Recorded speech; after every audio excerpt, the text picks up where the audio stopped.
We need $135,000 for the purchase price. The place is not even worth $120 that we're giving you. How is it worth $135? We got our BPO, it's worth $135, and if you guys want to move forward, you need to raise the price. So we go back to the buyer. The buyer says, we're pushing it at $120. I'll go up to $121, but that's it. Okay, we go back to the bank, who will remain nameless, although there's probably a branch on the street there. One of the big ones that...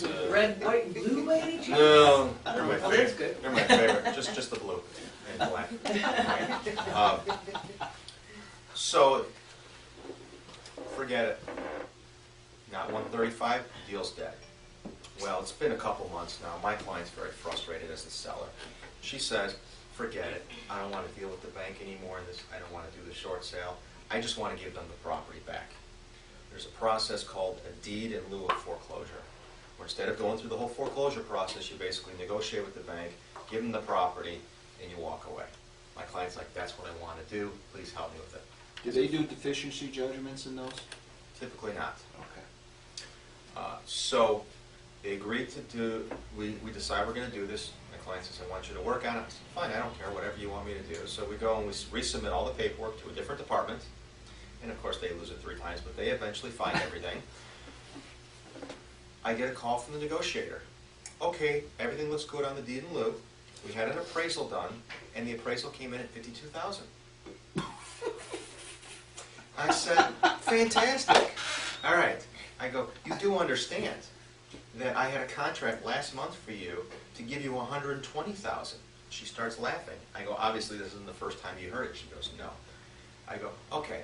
I go, well, let's say we want to stop the deed in lieu and go back and do a short sale. I go, your 52 is good, right? She goes, yeah, that's what's in our books. 52 is what we have. That's what the place is worth. I said, fantastic. I go, we're going to get a new contract. She goes, great. I'll close it out. You start again. So we start again with the bank on the short sale side. We go to the buyer. Without telling them about the 52, we say, you know what? We'll try this again. Give us your best offer. They come in at $79,000. Wow, $79,000. We got an appraisal at 52. Buyer's in at 79. Buyer's thrilled, right? Buyer all of a sudden is saving $40,000 on what they were going to pay 2 months earlier. $79,000. Fantastic. We submit everything to the bank. We go through the process. They do their BPO again. We get a call from the negotiator. Okay, we have a problem with the price. We need $120,000. Wait a second. You just did an appraisal at 52. Yeah, it's now worth 120. So now we're negotiating with the bank, unnamed, and if the investor, who's Fannie Mae, they have a disagreement on price. So I'm now negotiating and fighting with Fannie Mae and with the bank, trying to get them to agree to our $79,000. In fact, this deal has 2 loans, first and the second. The second negotiator thinks the first negotiator is nuts, and he's trying to get his supervisors involved to push this thing through. But it's been probably close to a year since we started this, and our buyer's ready to walk. So the bank, again the unnamed bank, instead of taking the 120, which was on the table, which is not what they want 6 months ago, is probably going to wind up with nothing. Because I can't really vouch for my client here, but I assume if this deal falls apart, she will not do another short sale. She will not do a deed in lieu. She will let the property go into foreclosure. And when the bank shows up to take the property back, they will be very surprised at what is no longer in the property. And it's going to cost the bank a fortune to fix things up if that's the way it goes. And they're ultimately going to sell this thing for maybe $30,000, and they're going to hold it for the next 3 to 4 years. So when you guys are saying, why would a bank act the way they do? If you can explain that scenario, then you can understand why the banks do what they do. Okay? Questions? How did short sales even start? Whose idea was it? The bank's idea, the real estate agent? That's a good question. Years ago, short sales used to exist, but they weren't as elaborate as they are now.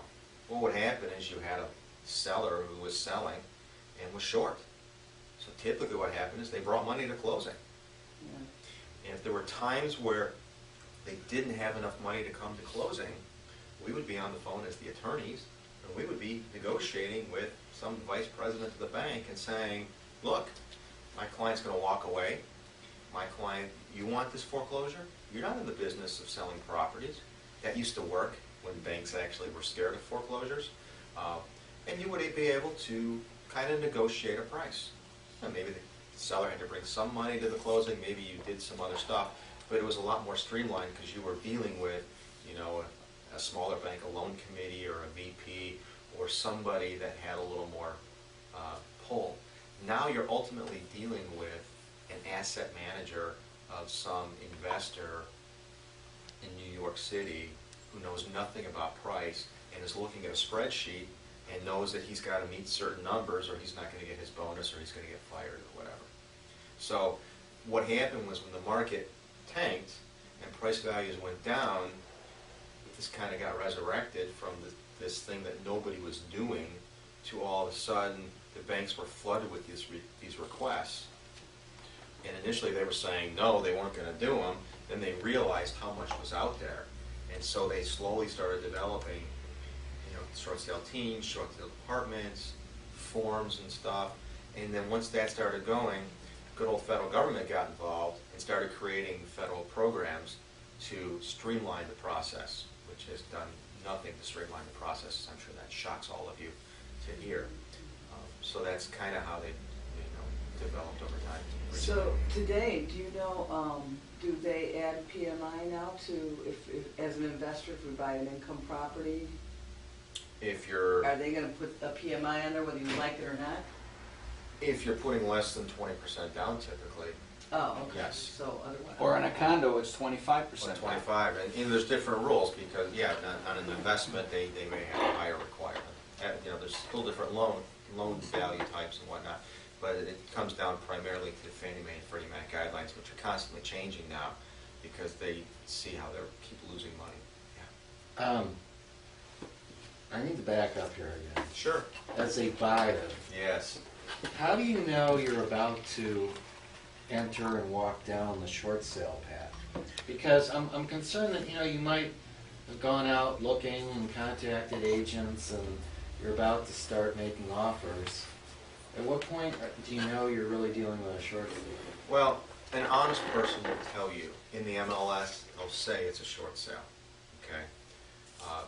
If they don't, Bert has some ways of finding out, which we won't share with you because that's a little secret. I have some ways I can use my legal magic wand. We can get an idea by looking at what the mortgages are on the property versus what they're paying for the place. Now, we don't know what the current value of the mortgage, but we can see if they have a mortgage for $400,000 that they took out 2 years ago and they're selling the property for $200,000 right now, it's a short sale.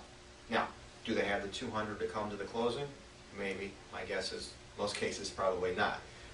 That's kind of how you know.